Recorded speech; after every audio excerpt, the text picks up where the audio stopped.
वक्त आपने पहले वाले वीडियो में देखा कि वर्ग कुंडलियां कितने प्रकार की होती है, उनमें किस प्रकार से फलादेश किया जाता है। अब आइए आप एक एक कुंडली के बारे में विचार करना शुरू करते हैं। इससे पहले आप सभी वीडियोस को अवश्य देखें। सब्सक्राइब यदि आपने नहीं किया है तो जरूर करें, शेयर करें और लाइक अवश्य करें और आपके सुझाव अवश्य भेजें। तो आइए होरा कुंडली के बारे में बात करते हैं। होरा एक राशि के 30 अंश के दो भाग किए जाते हैं। एक भाग 15 अंश का, दूसरा भाग भी 15 अंश का। इसमें दो मत प्रचलित है, एक प्रचलित मत है और एक प्राचीन मत है।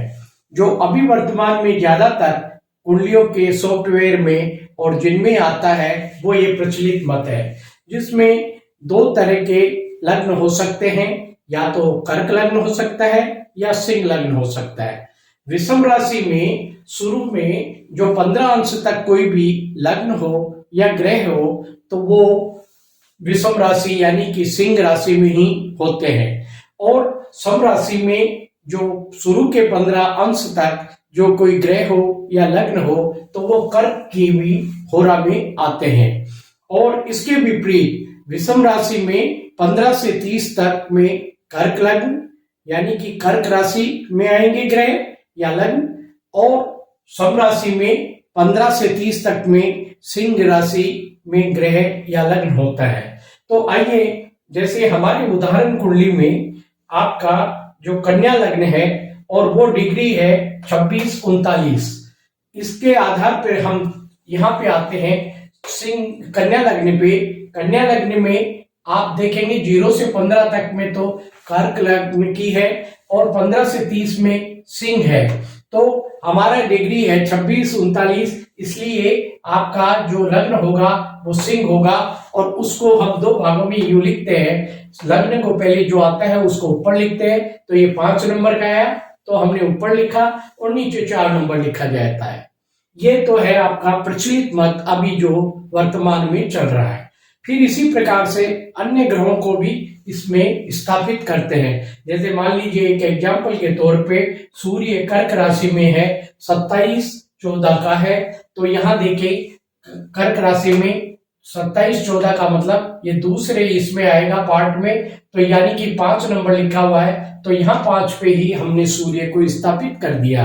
इसी प्रकार से चंद्रमा कुंभ राशि में 26-35 का है, तो कुंभ राशि आपकी यहाँ है, और 26-35 का मतलब दूसरे में, तो यानी कि 4 नंबर में, तो 4 नंबर में हमने चंद्रमा को स्थापित कर दिया। इसी प्रकार से अन्य ग्रहों को भी उनके डिग्री वाइज से हमने स्थापित किया है, और ये कुंडली आपकी बनके तैयार हो गई। यानी कि सिंह में आपके सूर्य और शनि है जो लग्न में है। इसी प्रकार से कर्क राशि में आपके शुक्र है, चंद्रमा है, गुरु है, केतु है, मंगल है और बुध है। ये सारे के सारे 4 शुभ ग्रह इसी में स्थापित है। साथ में मंगल और केतु 2 पाप ग्रह भी है।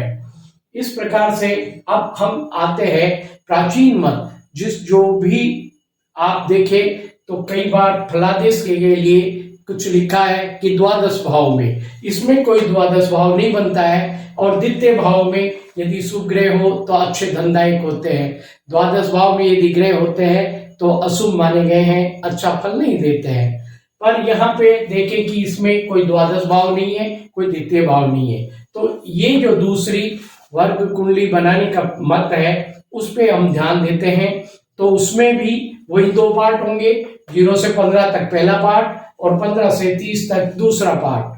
अब इसमें मेष राशि में यदि कोई लग्न हो या ग्रह हो तो शुरू में 15 डिग्री तक कोई ग्रह या लग्न होगा तो वो मेष का होगा, और 15 से 30 तक होगा तो वृषभ का होगा। इसी प्रकार से वृषभ लग्न की बात करेंगे तो शुरू के 15 अंश तक वो मिथुन का होगा और 15 से 30 तक कर्क का होगा। इसी क्रम से आगे बढ़ेंगे तो मिथुन में आपके 5 और 6 है, कर्क में 7 और 8 है, और सिंह में 9 और 10 है, और कन्या में 11 और 12 है। इसी क्रम से फिर तुला राशि से मीन राशि तक यही क्रम चलेगा, 1 2 3 4 5 6 7 8 9 10 11 12।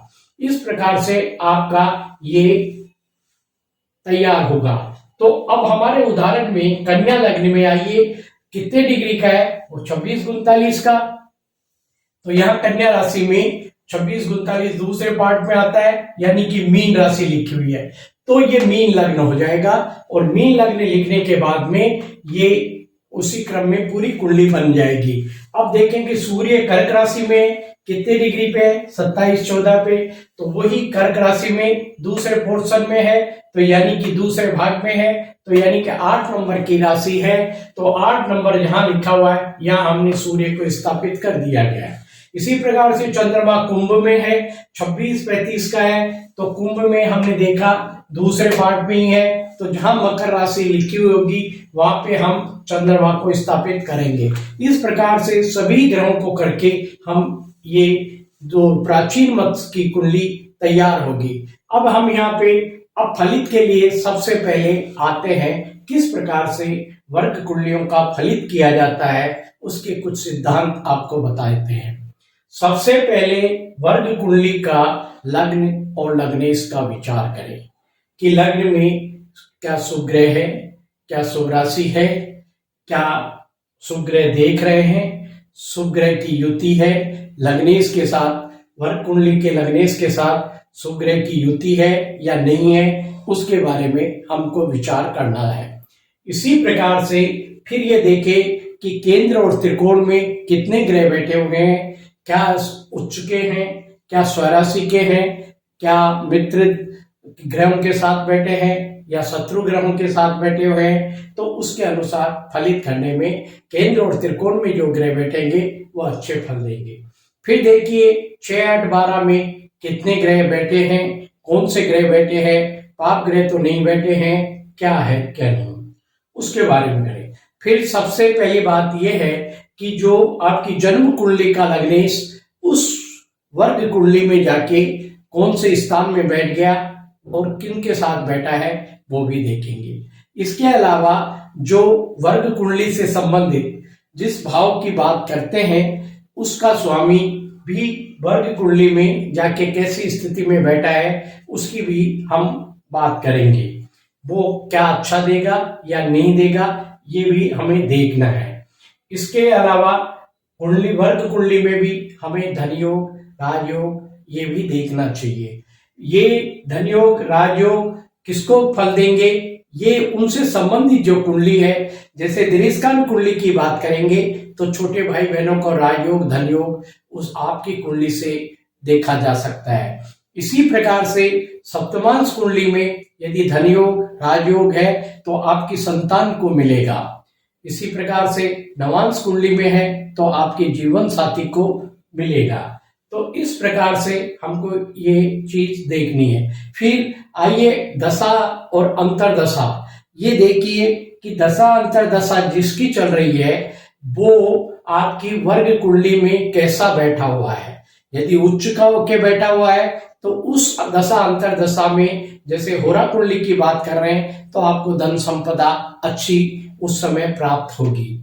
यदि नीच का बैठा हुआ है तो आपकी धन संपदा में लॉस होना, हानि होना ये दर्शाता है। इसी प्रकार से यदि सप्तमांश कुंडली में बृहस्पति जाके नीच का हो गया तो आपको संतान में होने में व्यवधान रहेगा या देरी रहेगी, या संतान को उस समय कष्ट होगा जब उसकी दशा अंतरदशा होगी। पर अब आप बात करते हैं होरा कुंडली के बारे में ही बात करेंगे। अब इसमें होरा कुंडली में क्या चीज देखनी होती है, पहले तो धन संपदा देखते हैं, और 1-2 जो है सूर्य जो है देवलोक का स्वामी है इसमें होरा कुंडली में, और चंद्रमा पितृलोक का स्वामी है। यानी सूर्य की होरा लग्न आती है आपके कुंडली में तो आप देवलोक से आए हैं, और यदि चंद्रमा की होरा आती है तो आप पितृलोक से आए, यानी कि आप कहीं पूर्वजों के कहीं कहीं रूप में आपने उस परिवार में वापस जन्म लिया है और वो काम अब पूरा करेंगे। इसमें सूर्य की होरा में होने से स्वदेश में ही व्यापार या धन कमाने के अवसर प्राप्त होते हैं, और स्वयं के प्रयासों से ही आप धन कमाएंगे। और चंद्रमा की होरा में होते हैं तो प्रदेश यानी कि घर से दूर जाके आप धन कमाने के आपके वो मिलेंगे और पूर्वजों के आशीर्वाद से ही आप धन की प्राप्ति करेंगे। तो इस प्रकार से आप होरा लग्न में धन देखने का एक प्रकार ये है। एक है पुरुष ग्रह सूर्य की होरा में होंगे उतना ही धनदायक होंगे, और स्त्री ग्रह आपकी चंद्रमा की होरा में होगा तो आपको उतना ही धनदायक प्रदान करेंगे। बुध दोनों होरा में काम करता है। इसी प्रकार से यदि ये आपस में चेंज होते हैं एक दूसरे में तो उसका धन का कम प्राप्ति का योग बनाते हैं।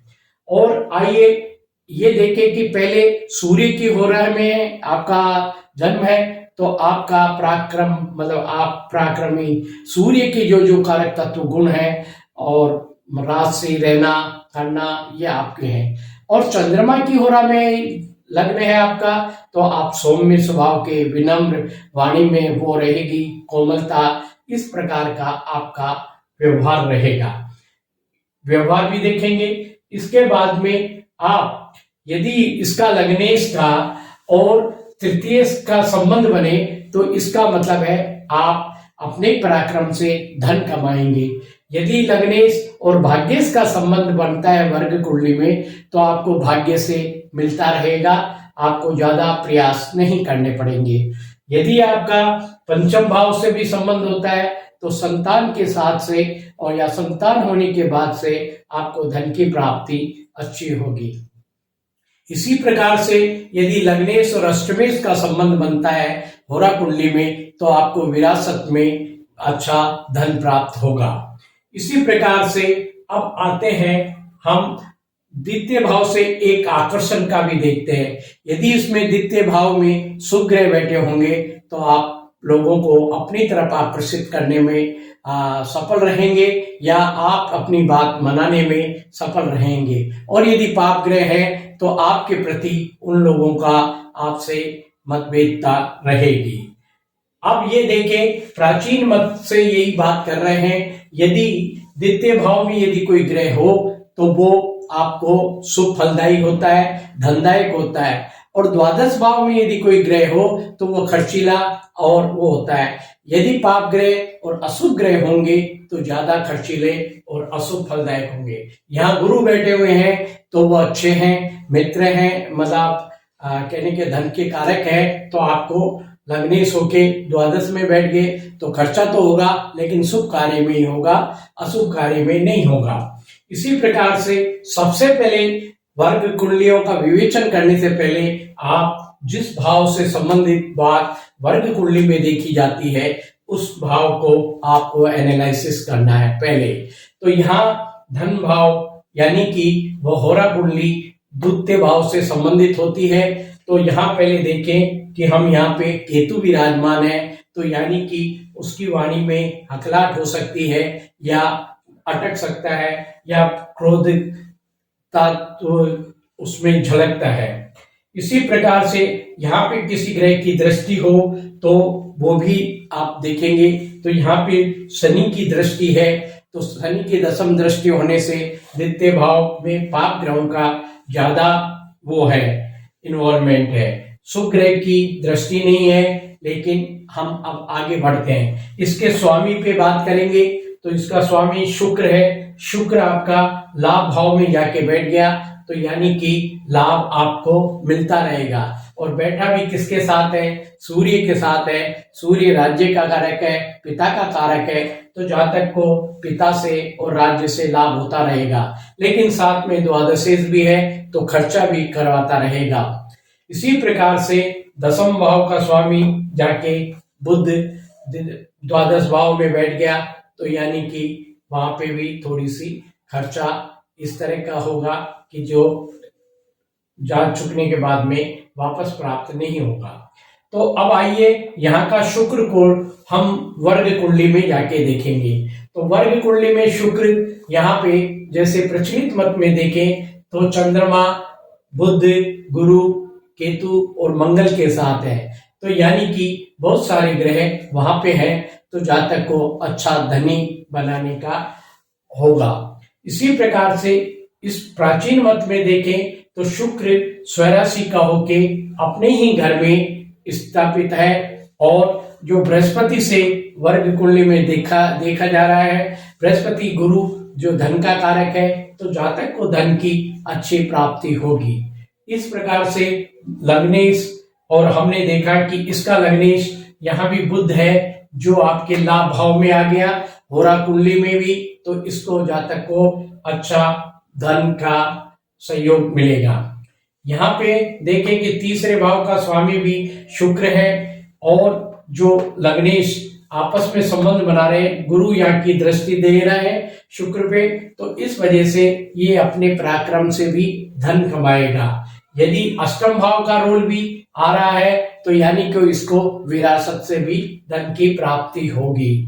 और भाग्येश मंगल जो है यहाँ पे बैठ के वो आपके शुक्र को नहीं प्रभावित कर रहा है, ना लग्नेश को प्रभावित कर रहा है, अतः ये भाग्य से इसको कम प्राप्त होगा। खुद के पराक्रम और उसके विरासत से इसको धन की प्राप्ति होगी। इस प्रकार से वर्ग कुंडली का विवेचन हमने होरा लग्न की कुंडली का आपको बताया है। अब नेक्स्ट में अगली बार में हम दृष्टांत कुंडली के बारे में बात करेंगे।